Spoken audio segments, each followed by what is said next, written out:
dan menjadi tantangan kita bersama untuk kita pecahkan. Misalnya ada susunan batu-batu aneh, penuh misteri dan penuh keanehan.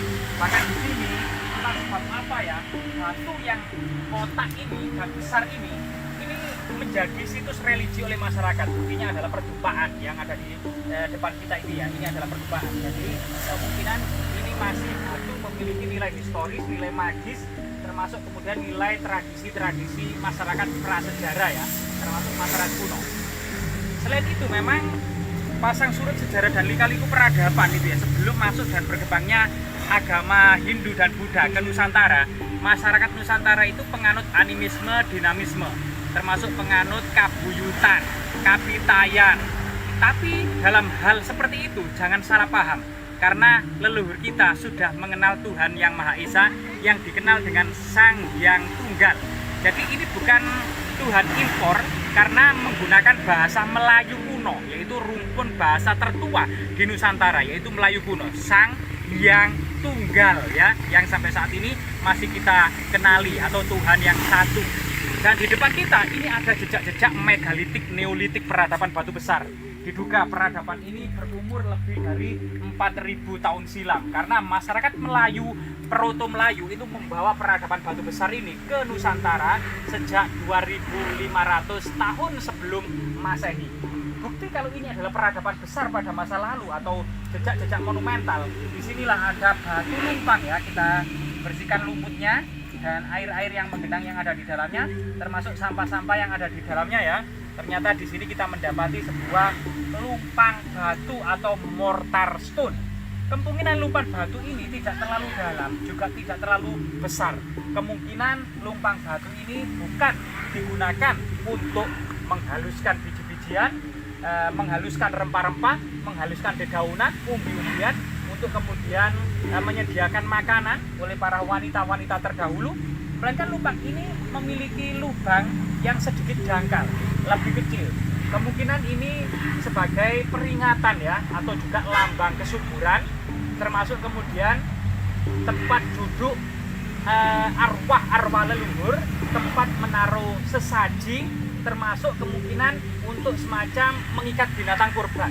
Jadi sebenarnya para arkeolog itu ada yang bersimpang siur tentang lumpang-lumpang yang sebenarnya tidak menduduki fungsi profan, yaitu untuk menghaluskan biji-bijian, melainkan memiliki fungsi ritual magis pada masa lalu, sehingga ada minimal ada lima fungsi ya, 5 fungsi. Yang pertama adalah persajian, ini tidak bisa diganggu gugat atau tidak bisa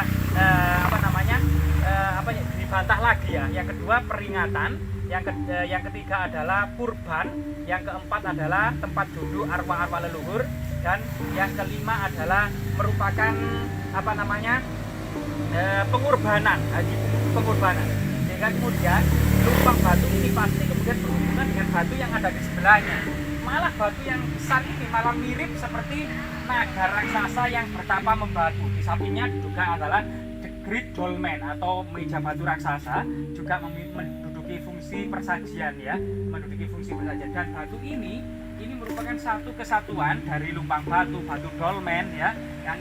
Yang batu ini memang memiliki tekstur itu seperti naga raksasa yang bertapa membatu. Bahkan di sini itu ada matanya, teman-teman. Coba di sini, teman-teman.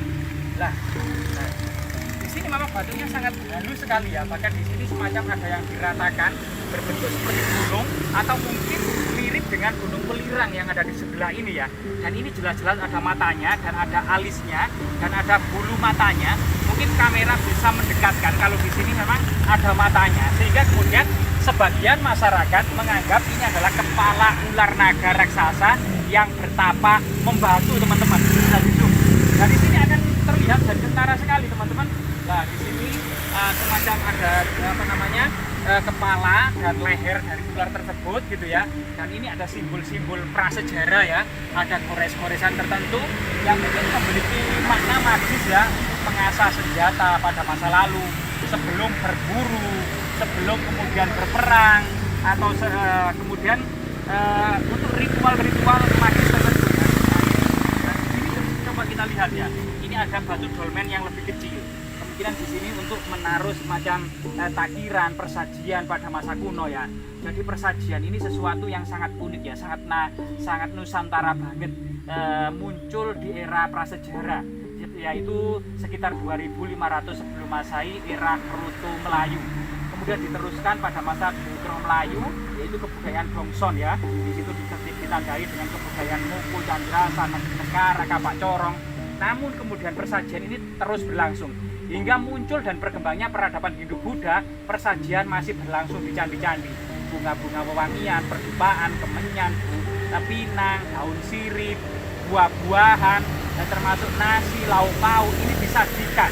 Yang dianggap kemudian persajian ini kemudian memberikan manfaat kepada leluhur atau kemudian arwah nenek moyang. Sehingga kemudian persajian ini selain kemudian dianggap sebagai menyediakan untuk arwah leluhur, juga diberikan sebagai rasa syukur agar harapan panen yang melimpah. Sehingga batu besar ini tak ubahnya sebagai kemudian batu peringatan, sebagai tanda untuk memulai bercocok tanam, sebagai tanda atau peringatan rasa syukur hendak kemudian memanen dengan harapan hasil yang melimpah ya. Semoga kemudian batu di sini juga ada matanya teman-teman. Nah ini teman-teman, nah ini ternyata batu golpeng juga ada matanya. Sehingga kemudian jika memang di Kecamatan Pacet di lereng Gunung Welirang ini peradaban megalitik pernah didata oleh Van Heckeren, ahli peradaban prasejarah, terutama di Jawa Timur ya. Itu ada beberapa desa yang penuh dengan peradaban megalitik seperti di Sajen, Kemiri, Kesiman Tengah, Slawe, Jeruk. Itu merupakan data-data yang ada di bukunya Van Heckeren. Tidak bisa dimungkiri ternyata di seluruh kecamatan Pacet di desa-desa itu ternyata mengandung peradaban megalitik ya, termasuk di Celaket ini, termasuk di Kembang Belor, di Bulipansari, di Sumber Kembar, di Bendungan Jati, di Pandanarung. Ini ternyata kita dapati peradaban megalitik, baik itu menhir, dolmen, batu burit, batu dakon, batu jaran ya yang memiliki batu dakon, itu banyak banget. Sejarah ini sangat luar biasa sekali. Kita memang di sini itu adalah sebuah tanah yang ditinggikan dengan beberapa formasi megalitik, neolitik ya, peradaban batu besar.